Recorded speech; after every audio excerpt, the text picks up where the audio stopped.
unseeded Dave Chisnell. Thank you very much indeed.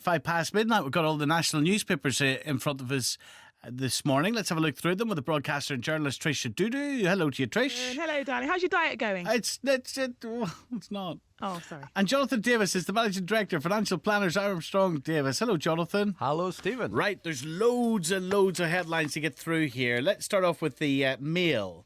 Brown's election shambles. Man who ran Labour Party reveals chaos at number 10, says the Mail, in a devastating new book. Now, this is Gordon Brown, according to the Mail, facing a new crisis. How many new crises are the papers going to claim he has? After the man who once ran the Labour Party launched a devastating attack on his leadership. This is the former Labour General Secretary, Peter Watt, of course, Jonathan.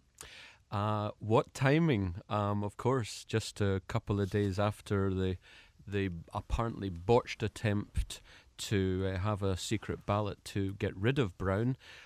It's all coming out now, isn't it? It appears, to me at least, that not only is the Labour Party breaking apart in reality, but it's also breaking apart in public. Aligned to this story is Bob Ainsworth, the Defence Secretary. In The Independent on Sunday, it's reported that he's a great mate of Jeff Hoon, who was, of course, putting forward this ballot. And he's on the point of resigning. But I think the major thing behind the scene is now what we have is Brown and Ed Balls on one side and Darling and Mandelson on the other side of the same party in government, in cabinet. What do you mean just on the before other election. side? What do you mean on the other side? You don't know. They're not on the other side. What are you talking about? We've had Brown and Balls saying we're not going to be cutting after the next election public services. And we've had Darling, who finally came out after this coup attempt, which failed apparently, saying yesterday, in line with Mandelson, yes, we're going to have the biggest cuts in 20 years after the election. So that's what I mean. Brown has been shown that whereas he was trying to say we're not going to cut, the Tories are going to cut. Yeah. Well, in fact, everyone's going to cut. I understand your business is money, of course, because you're a financial planner. But this story that has been breaking tonight in the papers tomorrow is about this former Labour General Secretary Peter Watt saying it's Brown's huge. Not fit to be Prime Minister. Yeah, but hold on a minute. I mean, this same man, Mr. Watt, was forced to resign after the Donegate scandal when the Mail on Sunday, which is actually publicising his memoirs, revealed the tycoon David Abrahams was secretly giving donors out to Labour in other people's names. So, he has got a bugbear about Gordon Brown. That's no doubt about that. And I kind of think, after the half-limp Hewitt and Hoon coup, I think, I'm not saying that I'm a Gordon Brown fan, but we are us British are very good at sort of supporting the underdog. And all these attacks may actually backfire. And people might think, well, actually, they don't want to see a man being kicked when he's down. I mean, some of the revelations that this Peter Watt is saying in his book or his memoirs is that he reveals, big shock horror, that Mr. Brown walked out on a Downing Street dinner party with American politicians. I mean, I don't know.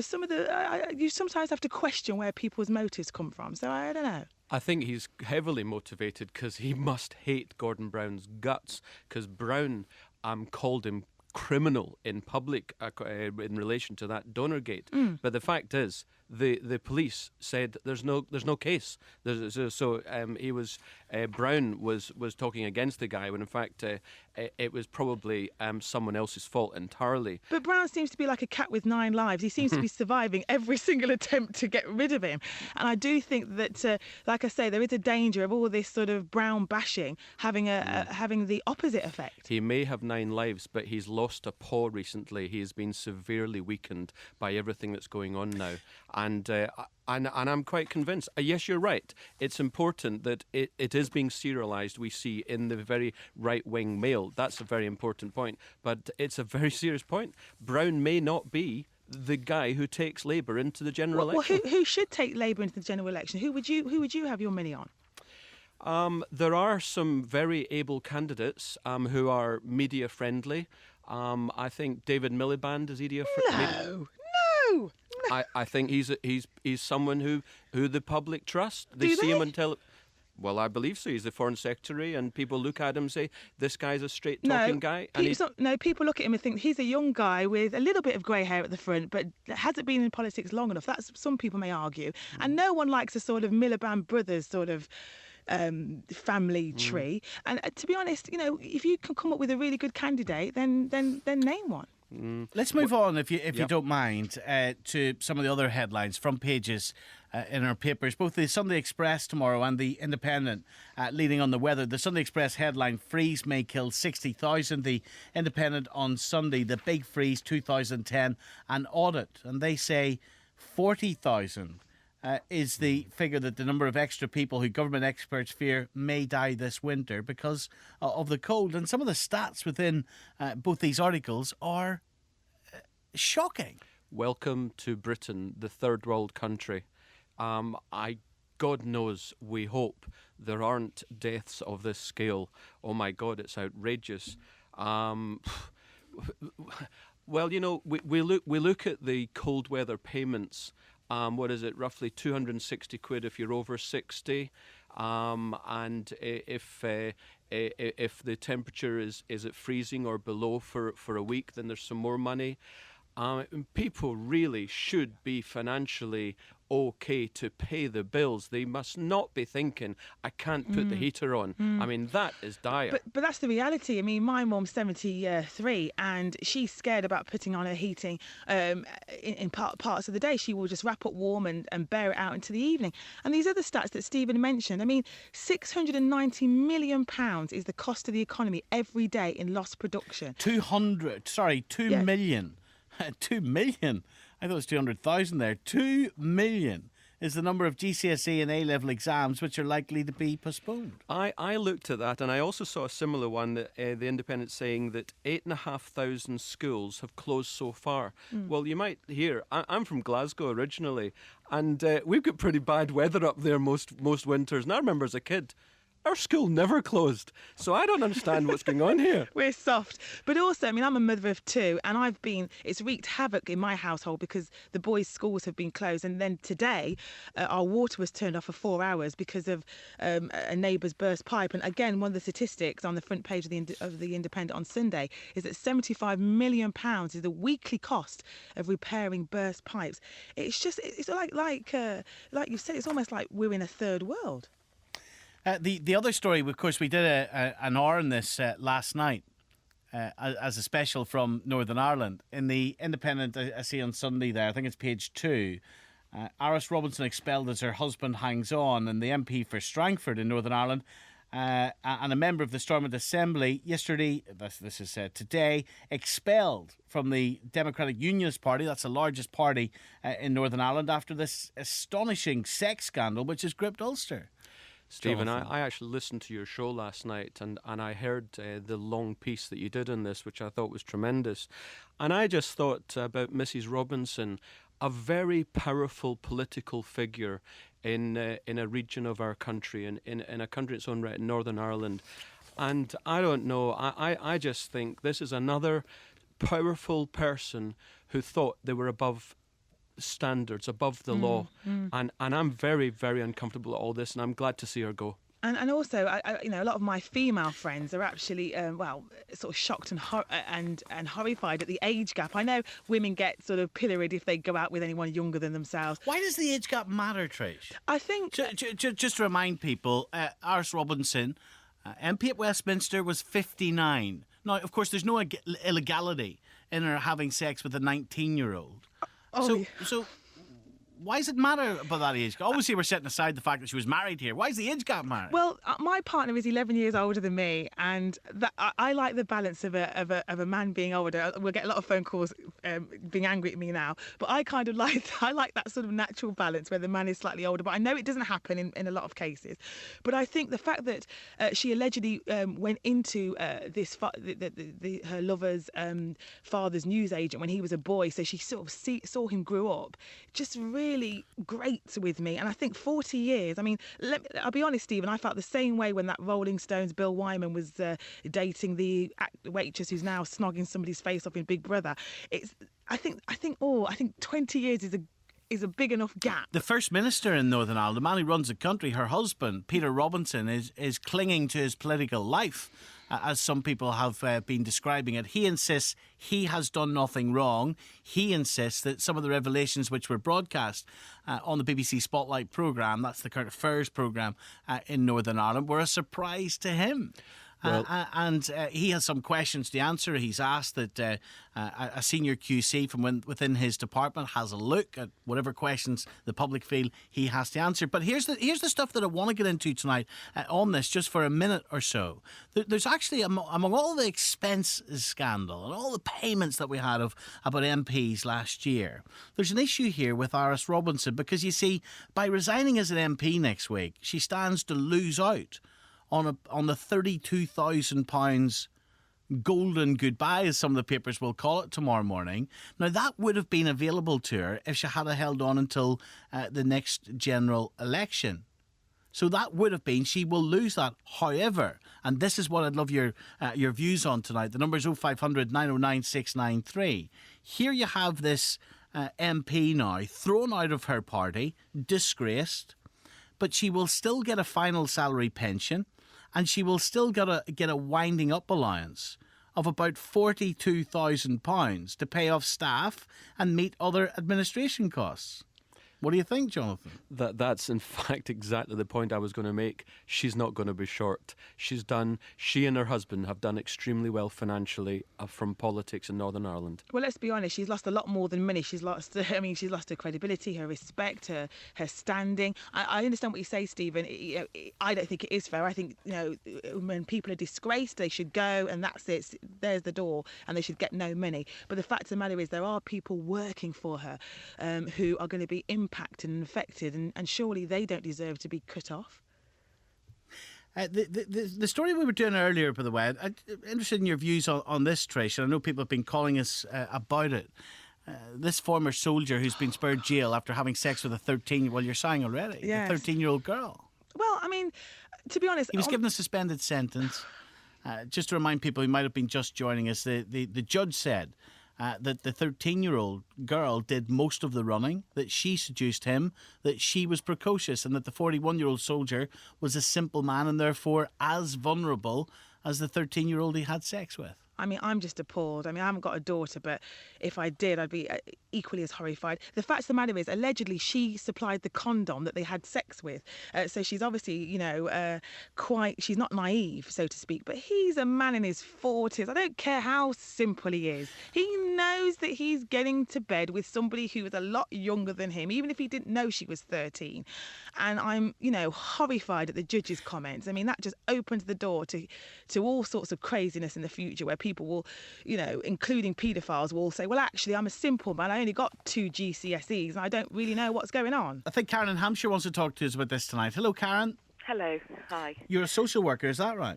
Yes, that's right. Yes, there's a number of the points I wanted to comment on that I've heard this evening. First of all, this is a child of the age of 13, and no child under the age of 16 can consent to sex. Other comments that have been made are irrelevant, really, in the eyes of the law. A child under the age of 16 cannot consent to a sexual relationship.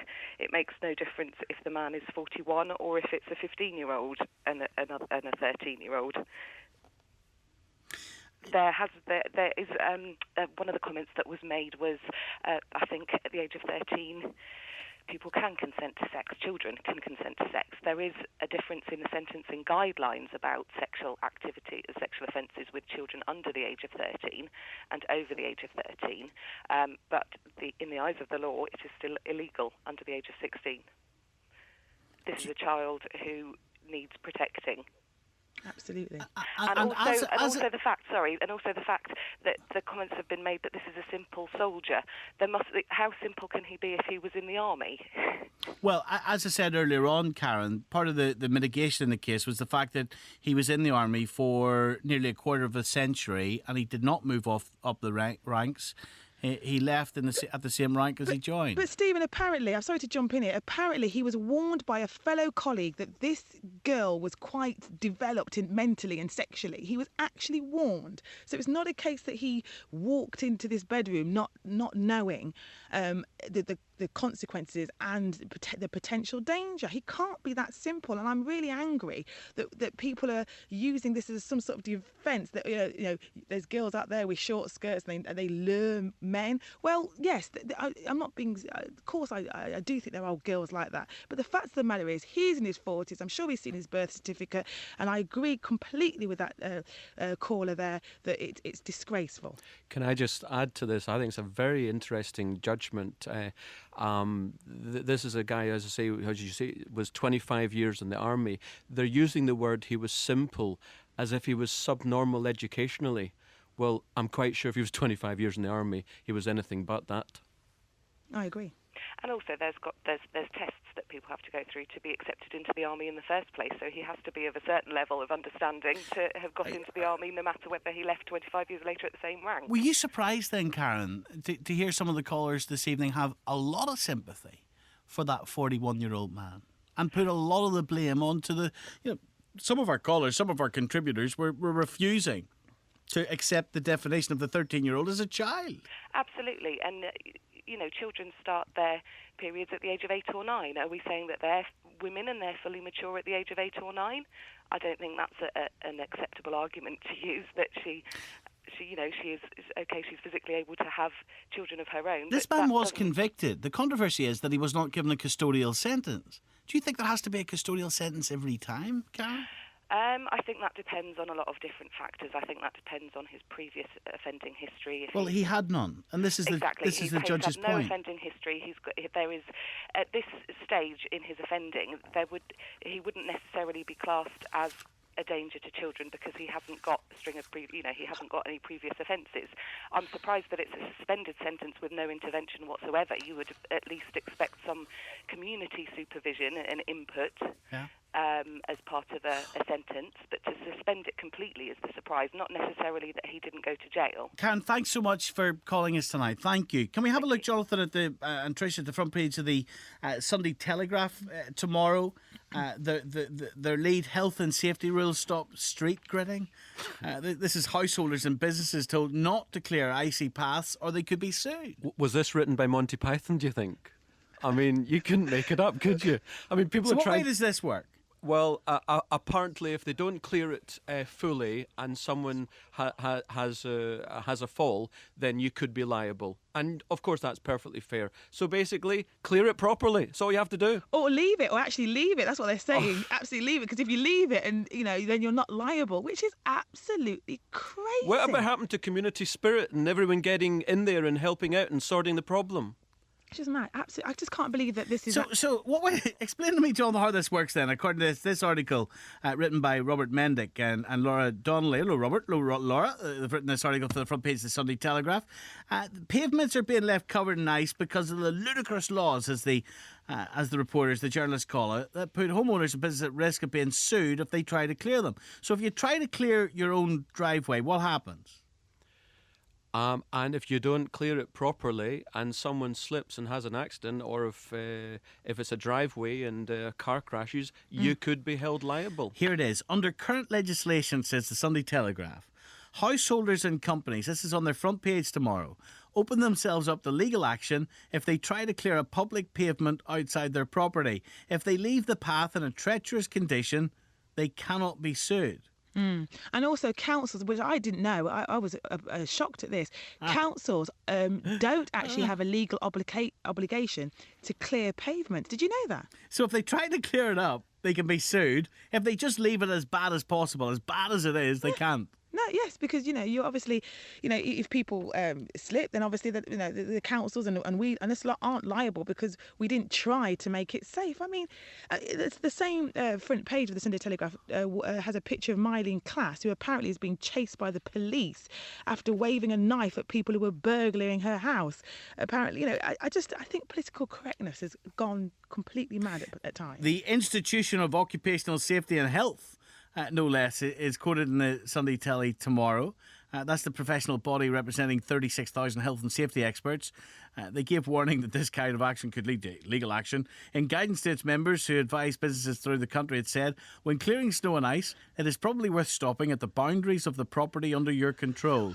Clearing a public path can lead to an action for damages against the company. For example, if members of the public, assuming that the area is still clear of ice and thus safe to walk on, slip and injure themselves. And whatever you do, don't take action to help your fellow man. Don't help out the old lady walking across the street. Don't be community spirited, whatever you do. Because you might be sued. And there's a personal injury lawyer here saying, if you do nothing, you cannot be liable. If you do something, you could be liable. It's crazy. I don't know about you, Stephen and Jonathan, but our neighbours are rallying around to try and buy some grit so we can sort out our road ourselves, because we've seen no gritter vans for ages. Cracker. Under funny the old world. There's what have we got here? What else have we got? The Daily Star. Tomorrow, Big Brother's 8-hour loving. Shall we leave that one? Yeah. It's not very BBC, is it?